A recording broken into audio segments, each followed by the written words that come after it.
Welcome to Art Ed Radio, the podcast for art teachers. This show is produced by the Art of Education University, and I'm your host, Tim Bogatz.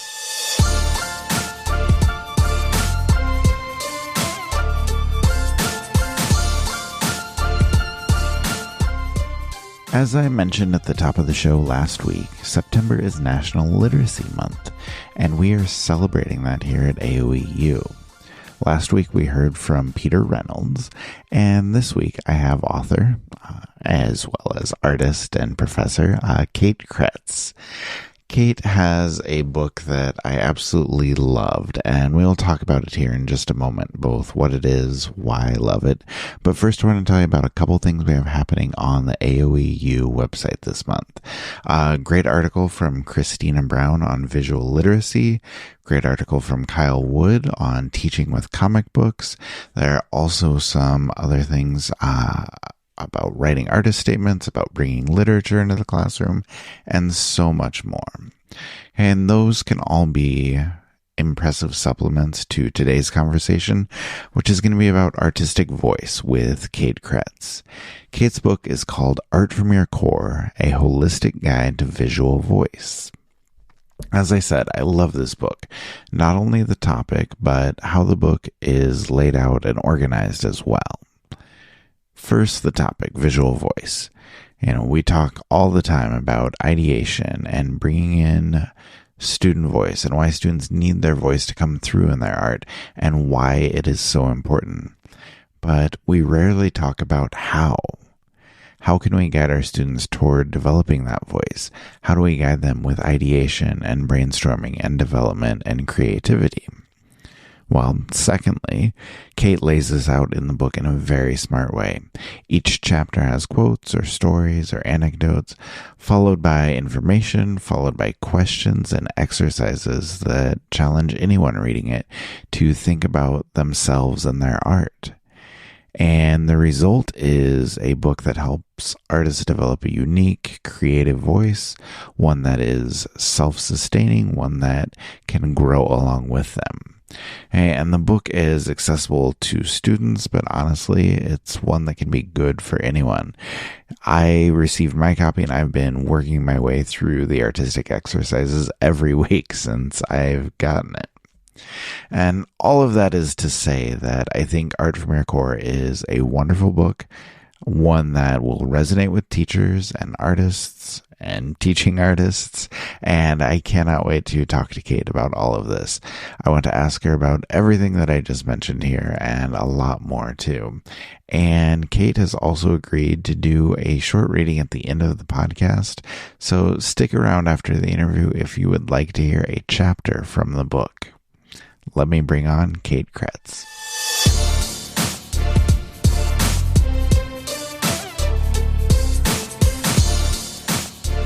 Kate Kretz is joining me now. Kate, how are you? Great, actually. Beautiful day. Yeah, super excited to have you joining us today. And so welcome to the show. And I guess to begin with, I would love for you to just tell our audience a little bit about yourself and a little bit about your career. Well, first of all, thanks for having me. I really appreciate it. I was, trained as a painter a billion years ago. But now, as of maybe 20 years ago, I also do a lot of fiber-based work.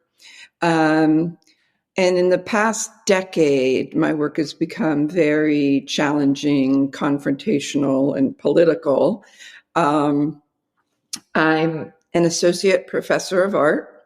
I started my career as a BFA director at Florida International University in Miami, and I was there for 10 years. And after a few moves, now I'm teaching at Montgomery College in Maryland, which is one of the most diverse community colleges in the country. And I'm, currently adjuncting there and spending time in my studio and working on books. Very cool. Very cool. Well, and I wanted to have you on to talk about your book. It's called Art from Your Core, which I loved, by the way. I talked about it in the, introduction to the episode. So people already know how much I love it. But I guess, can you give us, from your perspective, just a summary of the book? And I think more importantly, can you talk about why you wanted to write it? Like, what was the impetus or the inspiration that made you put everything together for this book? Mm-hmm. Well, when I was at FIU, we used to do these massive 2-day critiques of every art major. And we called it spring review. And so everybody got 10 or 15 minutes and they got feedback from all the faculty. And I became worried about some of our lost students, the ones who had cliche ideas or no idea at all. And oftentimes, if they're lost, a professor may suggest something and then they go down that road and it's not really their road. So it doesn't really work. Mm-hmm. So I sort of fantasized in a very humorous way about creating a boot camp. Okay. and like we would write a little script for our student if they're struggling and they would have to go to boot camp, and we would purge them of their tired ideas about what art is and encourage them to mine their own lives for original subject matter. And so I eventually took it seriously and developed a university class, then a workshop, and then was encouraged to turn it into a book. Now, I set out to create a system complete with exercises to help artists at all phases of their lives. There are questions that I ask myself all the time. And the goal was to find the work that each individual was born to make. Yeah. And the process is loosely based on therapy. You question where you got those ideas that are not working for you, and you develop new ones that fit you better. So there's 3 sections, and the first section of the book is called The Obstacles, where we examine all the things that can block our true voice. So we look at early influences regarding art, like what was in your parents' dining room, and like what kind of feedback you got as a child, approval culture in social media, money, our cynical cultural landscape, and the lack of silence in our lives, and in some cases, the lack of meaning in our lives. I also address neurodiversity and mental illness, which I feel is not discussed enough in art schools and art circles. Then the middle section is Build the Core, and it's a very intense series of exercises to dig down deep inside of yourself and locate potential sources to serve as a kind of personalized foundation. And then finally, we intensify the work by learning different ways to access the subconscious, talking about bravery in art making, and most importantly, I think the cultivation of a lifelong cycle of research and creation melded together. Mm-hmm. And I think that's a really interesting process. I love how you put everything together. I love the exercises because I think there's so much there. And, I've been working my way through it, since you sent me a copy, and I love all of those exercises. I think they're all thank you. Really valuable. But I think more than anything, just looking at it from an art teacher perspective, one thing that resonated with me, and, it resonated immediately, like it's part of the introduction, the first paragraph, it was just your idea that we talk all the time about personal voice, about student voice, but we rarely spend the time to actually teach how to express it. Like we're very good at paying it lip service, but we don't Mhm. necessarily, help our kids follow through and discover that voice. So I would love for you to talk about that idea Mhm. and maybe the how, but definitely the why you think the cultivation of visual voice is so important. Well, in colleges, in many cases, we've broken down disciplines where, the painters never used to meet the sculptors. Now there's a lot of cross fertilization and, Mm-hmm. in some cases, they don't even have to declare a major. Um, and, but the visual voice follows you, and so, um, when students are learning skills, it's pretty easy to teach them. You can just show Right. them, right? Yeah. Yeah. But every artist is unique in terms of their motivations, their inspiration process, what their desired outcomes are. And that makes it a lot harder to teach than skills or techniques because Mm-hmm. everybody's going to have a different answer. Um, and so that's where a lot of these questions in the build the core section come from. I've been reading artist biographies for 40 years, and I've talked to a lot of artists, and I've helped a lot of students through their struggles, and so I know where people get stuck, Yeah. and Yeah. also where their inspiration comes from. I mean, I think it's really important to um, understand that every artist is sort of coming from a different angle when they're doing their work. And I also think that even if you never become a professional artist, we can all benefit from knowing ourselves better and living a more deep and meaningful life. And so Mm-hmm. um, I I think of art and life as being really integrated. And so that's sort of the point of view of the book. And I also view it as a sort of art as religion Yeah. sort of thing, because I think that it has a lot of the elements of religion and it helps people in the same way as religion might.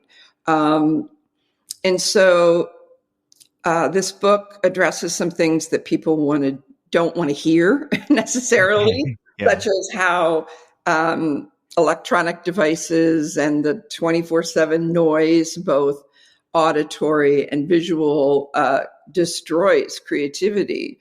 And I'm not, a Luddite by any means, but um, in one of my chapters, it's really research heavy in describing what our brains are doing when we're connected to all these devices. So um, that's I really think it's not just about art. It's about expanding the possibility of how you exist in the world through art. Yeah, I really like that. And I'd like to dive in a little bit more. But before we get there, can we circle back to the idea of just kind of helping kids develop that visual voice, helping our students Mm-hmm. develop that? Because, you mentioned, teaching skills is easy. You just show them. But, Right.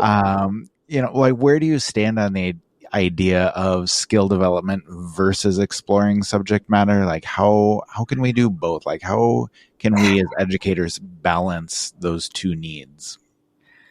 I've heard a lot of people sort of say it's either this or that, Mm-hmm. and I just don't believe that's true. Okay. Um, and for example, I have students do work about an obsession or a portrait of their hero, and you'd be really surprised at, I thought they were all going to be pop stars and stuff. And no, it's my grandmother. It's, my second grade teacher, whatever. Yeah. And it allows for dialogue, and it allows for them to talk more about themselves and start to feel like art can be connected to their life. Um, I'm trying to think of some other examples, like a found still life in their living space that tells us something about them. Because, you know, I know that sometimes when people make work, it's your hands or materials that guide you, but I think just trying to bring in as early as possible that art is also about ideas. And, art has sort of separated somehow from the humanities, but when it was originally taught, it was a part of the humanities. And so that really drove home the fact that it's about ideas. And so I tend to have them read a little bit, even, in a studio art class, or write about things that are important to them, because I just feel like even if they don't go on to be artists, that self-discovery is going to help them in all areas of their life. They're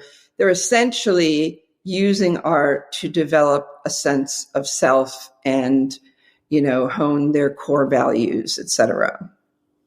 Yeah, I think that's really a good point. I think that's something that we need to keep in mind. And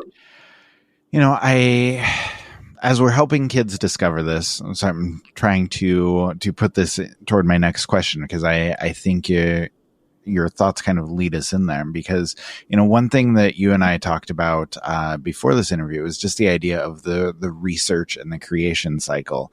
And if we have a better idea, if students have a better idea of what they're curious about, what they want to explore in their art, then that really sort of pushes that cycle. So can you talk about how artists can get into that cycle of exploration and research and development and artistic output, and just kind of what the benefits are and how we can help our students get into that process?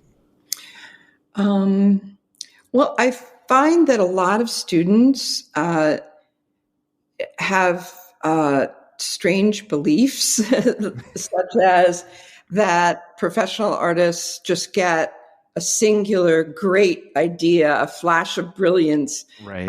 When most artists are actually creating from a sustained, sometimes lifelong investigation into their areas of interest, and that they use that to hone their vision. And I think that research makes the art deeper, more layered, and also gives the artist confidence when speaking about their work, because they're able to sort of talk about it, not just in terms of what they drew, but maybe, I discovered that, when scientists are talking about wildlife, blah, blah, blah, blah, blah. So, I think I really encourage them to sort of follow their own stream of consciousness when they're doing research, where, kind of like going down the rabbit hole. One thing leads to another, and that leads to another.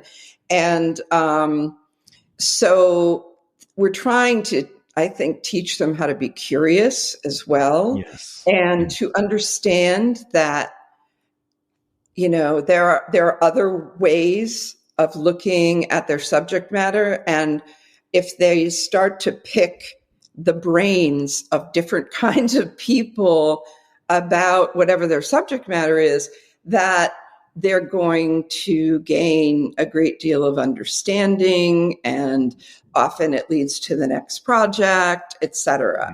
And so I talk in great detail about what that process is. I think I call it following the threads or finding the threads. And, I feel like a lot of artists develop an interest early on, and that's what they're doing. They're sort of following a thread all the way through their lives, and they may go off on tangents for a while, but I feel that the research part is vital because it's, I think the most important thing is it's connecting art to their lives, and it helps create some meaning and some understanding about the fact that there are more than one way. There's more than one way to look at anything. And when you hear artists talk about their work, when you go to a lecture or read a biography, you'd be surprised at how many of them are interested in, weather or animals or, anything out there. Yes. frequencies of sound or, all these like really obscure things. And, and I always say, artists can be geeks. You get them started talking on the things they're interested in, and they're like scientists in many ways. Yeah, for sure. And I think, again, that exploration and experimentation and discovery is a huge part of it. And I guess I wanted to ask you one more time, too, about the artistic exercise. I know we've mentioned them a couple times, but I think that's a good follow-up to everything that we just talked about finding that interest and kind of diving in, exploring that a little bit more. And at the end of every single chapter in the book, you have the artistic exercises. Like some of them are writing, some are just, thinking or thought provoking. Others are artistic explorations or media explorations, and it just runs a whole gamut of exploration. But can you tell us a little bit more? You mentioned, you've been doing this forever, but can you tell us about the exercises, how you've used them, how you've come up with all of them, and I guess more than anything, just how they can benefit artists?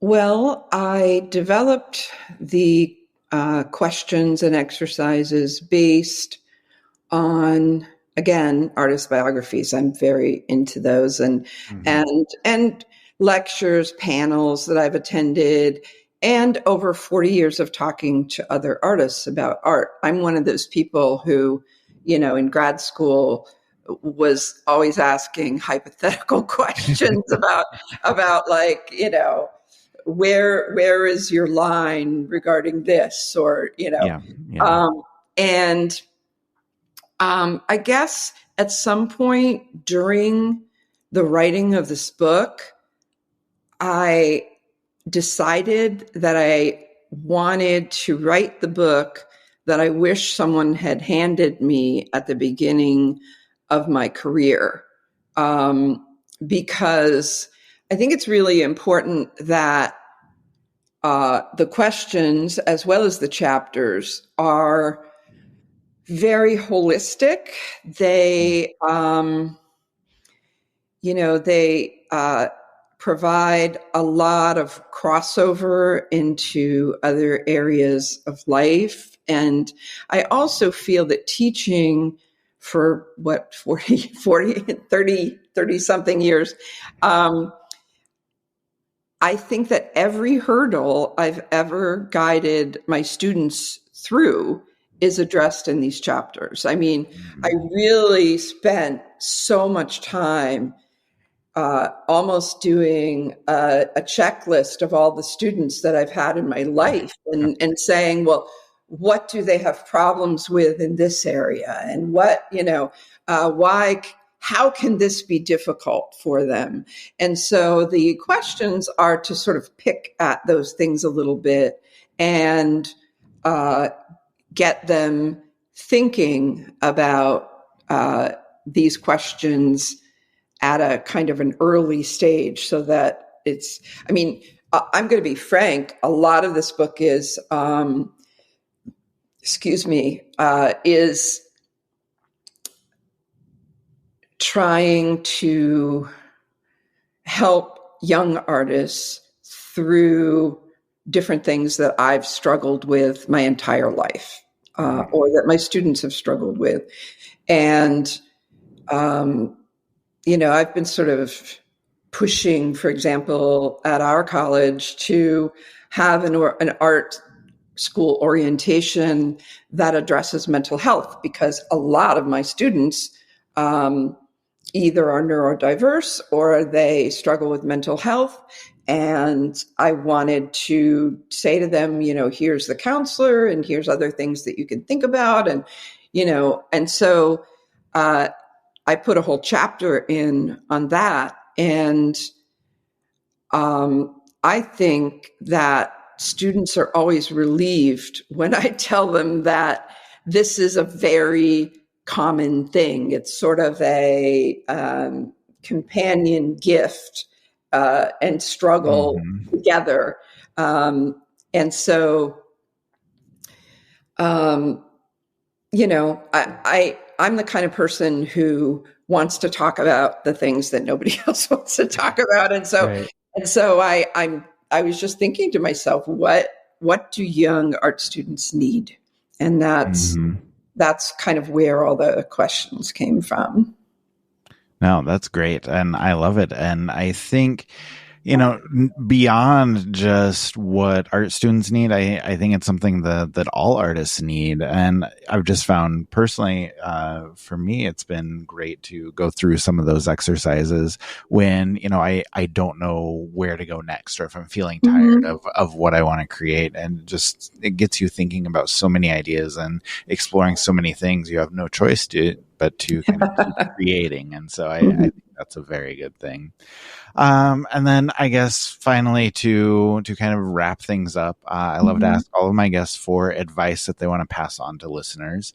And so I would love to ask you just, what would you want to share with all of the art teachers who are listening? Any words of wisdom from your 40 years of teaching, or anything about helping students, or about teachers and their own personal artistic practice? Anything else that you would want to share? Well, I think both for artists and art students, I spent some time in the book talking about how the quote unquote art world has developed over time. And what's happened is the professionalization of art as a career and the emphasis on branding and fame and money has people looking at art in a way that is not really helpful to them. I have freshman art students that come up to me and say, I need to develop my brand right away. And one of my favorite quotes from the book is, it's like trying to design a book cover for a book that has not yet been written. And so, they're putting the cart before the horse. Yeah, the cart before the horse. And so I talk a lot about the art life in the book, in quotes, the art life. Yeah. And I think of it as a way of living and a way of looking at the world. And art can be inexorably intertwined with your life and lead to a more, for lack of a better word, magical existence, looking for metaphors in everything around you. And so I think that is kind of the big takeaway from the book, but also my greatest piece of advice. When you look at quote unquote the art world, you are essentially putting yourself in a dysfunctional relationship because you're looking outside yourself for approval. And so if you start to look at it instead about cultivating the art life and something that's going to be, lifelong, that you're going to look at the world through the eyes of an artist, even if you're not a professional artist, that, it can lead to a very rich life. Yeah, I think that's great advice and a great way to look at things. So thank you. Mhm. And then just one last question before we go. If people are interested in reading Art from Your Core, if they want to get this book, where can they find it or where can they order your book?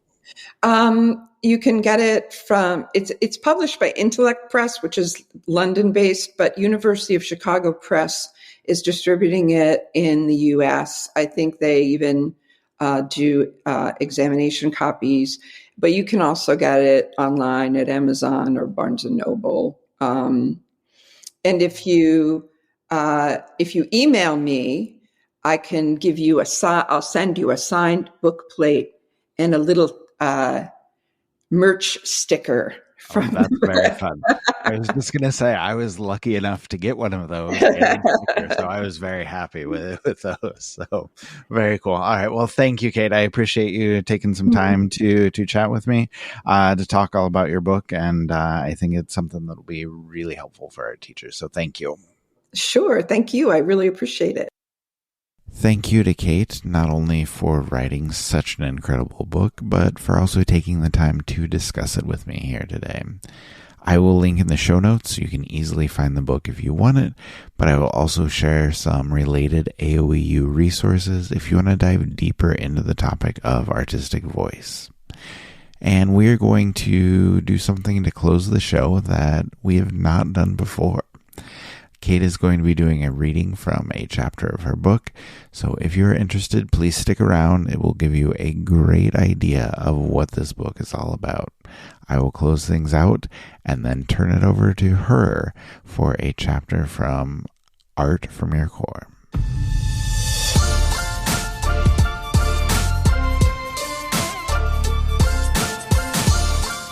Art Ed Radio was produced by the Art of Education University with audio engineering from Michael Crocker. Thank you, as always, for listening. We have a pretty exciting announcement coming next week, one that we teased a bit ago. So please make sure you tune in for next week's episode. It's going to be a fun one. Here to close the show is Kate with a special reading of a chapter from Art from Your Core. So this is a little bit from chapter 12, which is called Mine Your Life. The place in which I'll fit will not exist until I make it. And that's a James Baldwin quote, one of my favorite writers. In the early 1990s, I was attending graduate school at the University of Georgia. I already had a few undergraduate courses under my teaching belt when my chair contacted me about an opportunity in Atlanta, about an hour's drive away. An artist named Eleanor Hand had started a program called Timeless Seeds. She secured space at a Center City community space and was offering art classes to teenagers. It was a brilliant program, exposed students to 2 weeks each of drawing, photography, painting, and sculpture, then conclude with an exhibition. Everyone in the neighborhood would be invited and the work would be offered for sale. The students would receive the proceeds, validating their efforts and encouraging them to continue. I was solicited to teach drawing. Due to my lack of experience with high school students and their own unfamiliarity with art class structure, it was one of the most challenging teaching environments I had ever faced. Each day, the first students would arrive and turn on the boombox. By the time I got there, a party was going on, with everyone cutting loose after a long day stuck in their school seats. All the singing, dancing, and talking made it a struggle to quiet the classroom and get them focused enough to draw. When I taught and provided demonstrations, they were always peppered with requests to keep the noise down and focus. After the first 2 days, I was convinced I could do better and devised a new approach. I borrowed a slide projector from the UGA art department, loaded it up, and drove to Atlanta. I entered the room, turned off the music and lights, and switched on the projector. I started showing my work, telling students the backstory of familial dysfunctionality that inspired each piece. no holds barred. I went on to share the work of other artists who use their practice to process the challenges of their own lives. I talked about art's capacity to absorb these feelings that eat away at your insides and extricate them from your body to create an object that can often comfort others in similar situations. I assured them that they possess the power to do the exact same thing. For the first time, that small community center room was silent. I ditched the planned lecture on light, shadows, and value and challenged them to make work about their own fears, worries, and secrets. The drawings were astonishing. It was one of those extraordinary, chill-inducing teaching moments that I will never forget. I bore witness to a collective mental shift in the minds of my students. Art was no longer some elite world and set of obscure objects far outside their own experience. Instead, it became a vehicle that had the potential to save their lives, a vehicle that they were entitled to as much as any other great artist who had gone before them. Their voice mattered and could become part of the artistic discourse of the ages. Because I caught them off guard, the students cracked open for a few hours and made magic that day. There were no filters, no teenage self-conscious attempts to be cool. They learned a new secret language that was both empowering and terrifying in its potential. I am convinced that some of them drew things that they had never said out loud before. Incredible transformation can happen when we reach down to create from our soul without filters. Work fueled by raw truth allows us to step away from all the facade building that our culture encourages. And like peeling an onion, it is a lifelong process of going deeper and showing more of ourselves. Painter Lisa Yuskavage tells a wonderful story about how her first solo show was successful, but she was not happy with it. As a result, she took a year off from painting. After looking at a lot of other people's authentic art that moved her, her own work changed dramatically. Reconsidering her inaugural exhibition, she concluded that, quote, "It was like a show for a person that I was pretending to be, not my real self. I was trying to ape something that I was supposed to be doing. I come from a working class family. I kind of have a potty mouth. I have a lot of crazy energies that I didn't know you could put into art. I thought art was for classy people, and I was going to try to be one of those people. That's when I put on my painting beret, my little pinky went up, and I was a fake. I was a fraud, and I didn't know how to do it any other way." What Yuskavage learned in her time off from looking at artists like Mike Kelly and Jeff Koons is that the best artists are entirely themselves without holding back. They embrace all their messy, embarrassing thoughts, fantasies, and life experiences, then dial up those qualities in their work to shine their authenticity out on the world. How can we be sure that we are being genuine and true in our studio practice? Even if your work reflects who you are, is there a way to go deeper? In this chapter, you will begin the process of mining your life. We've stripped away various obstacles to finding true voice. Now you will work on the discovery and articulation of a new core that comes from your particular thoughts, feelings, and experiences. You will exhume formative memories that have left an imprint on your psyche. The aim is not necessarily for you to create confessional art or even art about your life. Rather, by jogging your memory about significant moments in your history, you will discover valuable creative nuggets that belong to you and no one else. These nuggets will provide potential starting points for building your stockpile, establishing your core, and developing new bodies of work.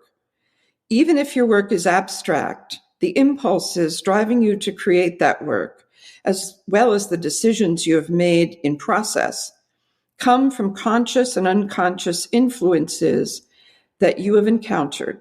These memories play a significant role in the formation of your artistic decisions, interests, and sense of aesthetics.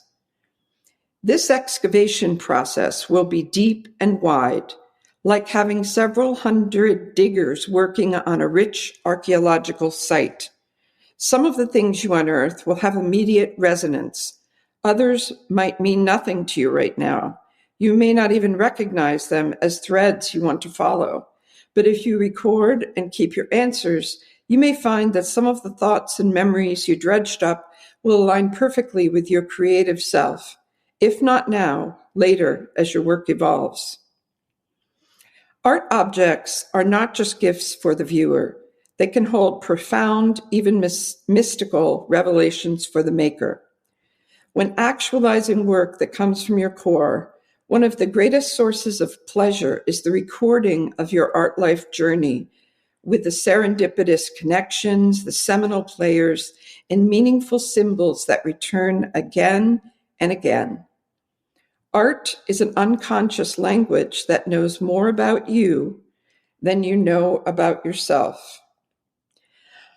Artist biographies reveal how their creations were influenced by life events, ranging from the seemingly inconsequential details to cataclysmic psychic shifts. From devouring these stories, I have learned that inspiration can come from almost any part of your identity, knowledge, and experiences. As a result, I have spent the last 20 years building up the questionnaire that follows. Sometimes the connection between art and personal narrative is profound, such as Joel Peter Whitkin's story of witnessing a horrific accident as a child. The decapitated head he saw haunts his often morbid still life photography.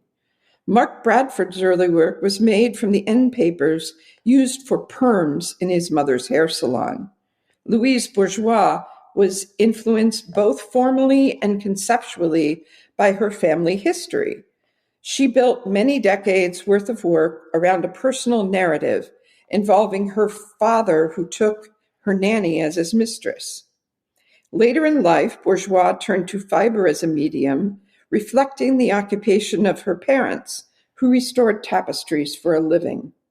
James Rosenquist's early job as a billboard painter provided the formal style for his room-sized gallery paintings. Composer Duke Ellington worked at an ice cream counter as a soda jerk, and his first song was supposedly set to the rhythm he established as he jerked ice cream sodas at the Poodle Dog. Andy Warhol was a commercial illustrator, creating pop culture himself before he began his pop culture commentary work. Damien Hirst worked at a mortuary, then became famous for pieces that suspended dead animals in formaldehyde. For almost a decade, I myself made functional and decorative objects for my home as a break from my serious fine artwork.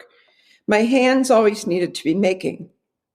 So I created pillows for my couch, deconstructed and rebuilt furniture, and did upholstery in between my art projects. I was poor, but wanted to surround myself with beautiful, one-of-a-kind objects. Eventually, the curators who came to see paintings got sidetracked by the sewn artists or objects around my home, included them in exhibitions, and I moved in the direction of fiber. Several bodies of work originating from those side projects have now won grants and been widely exhibited. Your work and your life are always inexorably intertwined. If you move to Arizona, your palette might shift to reflect the new qualities of life. The clay that you purchase will feel different. When my studio shrunk from a 1,000-square-foot room to a folding table, I switched from 6-by-8-foot oil paintings to 2-by-3-inch hair embroideries. Now it is your turn to discover which parts of your life will provide deep wells from which you can draw to feed your life's work.